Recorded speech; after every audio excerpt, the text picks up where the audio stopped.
ناظرین، اس وقت ایک ایسی انفارمیشن آپ کے ساتھ شیئر کر رہا ہوں جو کہ پوری دنیا کے لیے بڑی تشویشناک ہے۔ وہ یہ ہے کہ یورپ میں اسپیشلی اینڈ ان امریکہ جو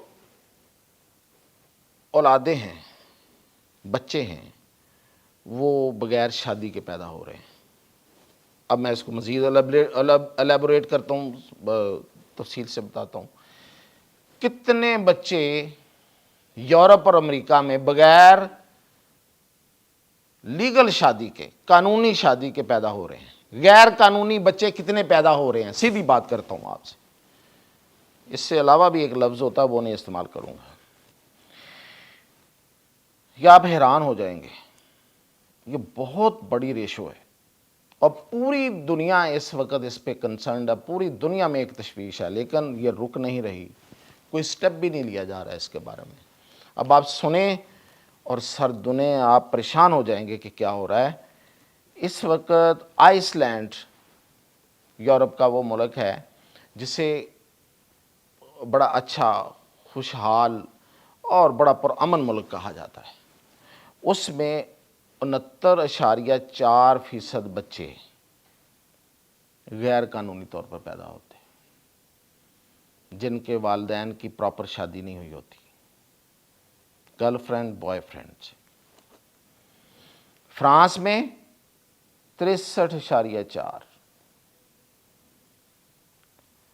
سلوینیا میں 57.7، نیدرلینڈ میں 55.6%، یعنی کہ 100 میں سے 56 بچے جو ہیں، یعنی کہ آدھے سے زیادہ بچے وہ غیر قانونی،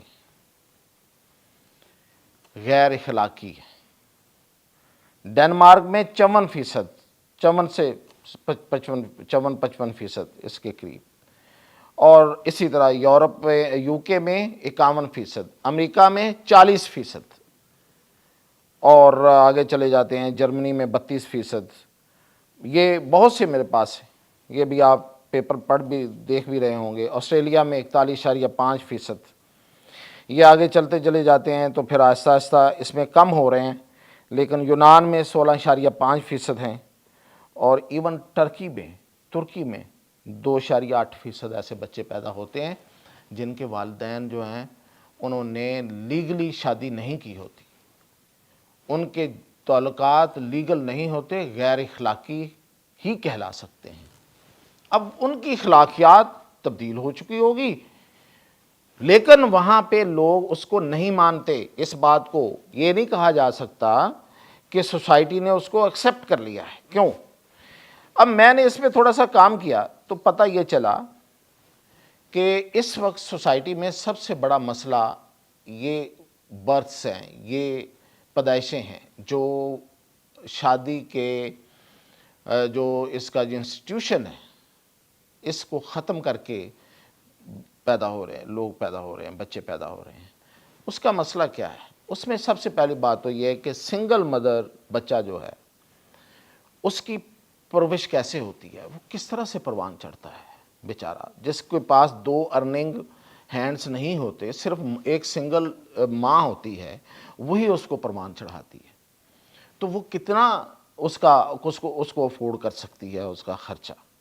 تو پہلی بات تو یہ کہ ایک سروے کے مطابق 40% ان میں سے ان بچوں میں سے 40% بچے جو ہیں، 100 میں سے 40 بچے جو ہیں جو اس طرح پیدا ہوئے ہوتے ہیں، وہ بلو دا پاورٹی لائن ہوتے ہیں، یعنی کہ وہ غربت کی لکیر سے بہت نیچے رہتے ہیں۔ وہ بیچارے ساری زندگی غربت کی زندگی گزارتے ہیں۔ وہ، اور جو بندہ غربت کی زندگی گزارے ایک بڑی سوسائٹی میں، ایک بڑی ترقی یافتہ ممالک میں، مہذب ملکوں میں، تو اس کی باقی معاملات کیا ہوں گے؟ اس کا جو بیہیویئر ہے، اس کے اندر کا جو انسان ہے وہ کیسا بنے گا؟ وہ کس طرح کا انسان ہوگا؟ کیا وہ نارمل انسان ہوگا؟ اور پھر یہی نہیں ہے جس کو ماں اور باپ کا دونوں کا پیار نہیں ملا ہے اور وہ غربت میں بھی رہا ہے اور اس کی تعلیم متاثر ہوتی ہے۔ ایک اور سروے ہے، وہ یہ کہتا ہے کہ یہ بچے اسکول، یونیورسٹی تو کیا، اسکول، ہائی اسکول تک نہیں پہنچ پاتے۔ ان میں سے کوئی 60% بچے جو ہیں وہ ہائی اسکول تک نہیں پہنچ پاتے. وہ یعنی کہ وہ ان کا بھی ہائی اسکول جو ہے وہ میٹرک اور انٹرمیڈیٹ ہے, یعنی کہ وہ 10ویں اور 11ویں جماعت تک نہیں پہنچ پاتے, وہ اس سے نیچے رہتے ہیں. اور جو 10ویں 11ویں جماعت نہیں پڑھتا وہ کیا کام کرتا ہے, وہ سوسائٹی میں وہ وہاں پہ جا کے ہیلپر ہی ہوتا ہے, وہ کہیں پہ جینیٹوریل سٹاف ہوتا ہے, صفائیاں کر رہا ہوتا ہے, کہیں کوئی مزدوری کر رہا ہوتا ہے. اور پھر یہ کہ یہ جو بچے ہوتے ہیں پھر یہ کرائم کی طرف ہوتے ہیں. اور اسی لیے اس وقت امریکہ میں تو کہا جا رہا ہے کہ کرائم کی سب سے بڑی ریزن جو ہے, اور یورپ میں, اس کی وجہ یہ بچے ہیں. اور یہ بچے یہ اس نے کہا تھا بڑے کلنٹن نے, حالانکہ کلنٹن کا اپنا بھی جو اخلاقیات اس پہ بھی سوالیہ نشان ہے, لیکن وہ یہ کہہ کیا تھا کہ مطلب 40% of Americans are dash dash dash. میں وہ لفظ نہیں دہرانا چاہتا, کسی کی دل آزاری نہ ہو. تو جو سوسائٹیاں ان بچوں اور اس طرح کے تعلقات کے نتیجے میں جنم لینے والی جنریشن پہ بنتی ہیں, وہ سوسائٹیاں آگے جا کے کیا ڈیلیور کر رہی ہیں اور وہ کیسے رہیں گی اور کیسے وہ آگے بڑھیں گی اور ان کا کیا امپیکٹ ہوگا, اس سے اندازہ کرنا کوئی مشکل نہیں ہے.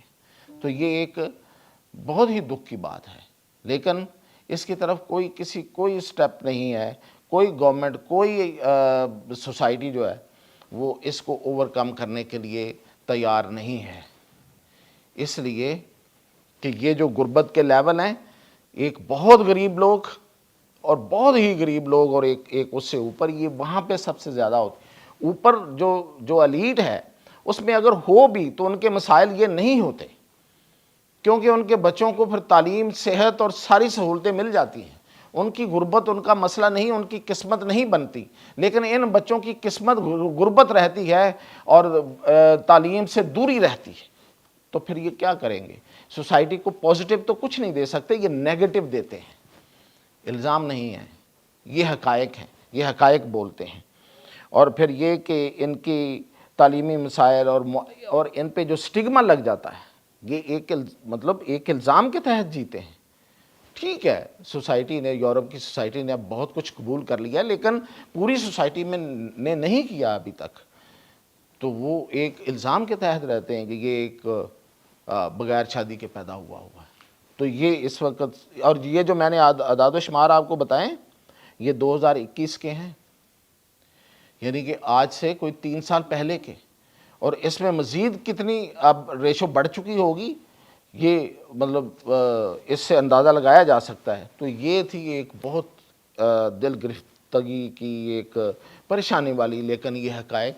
تو میں نے کہا کہ یہ آپ تک پہنچائیں کہ کس طریقے سے, اور اب ہماری جو ایشین سوسائٹیز ہیں وہ بھی اس لعنت کے اور اس میں آ رہی ہیں. تو ہمیں اپنی کوشش کرنی چاہیے, اور اس کی جو سب سے بڑی جو ریزن بتائی گئی ہے, جو میں نے ریسرچ کی ہے, وہ ہے مذہب سے دوری اور وسائل کی تقسیم, غیر منصفانہ تقسیم.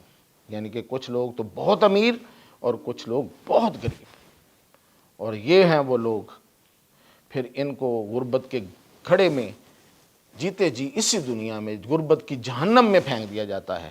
یہ ہیں وہ لوگ. تو اس کے ساتھ ہی اجازت دیجیے, باقی کوئی ہوگی اپڈیٹ تو ضرور حاصل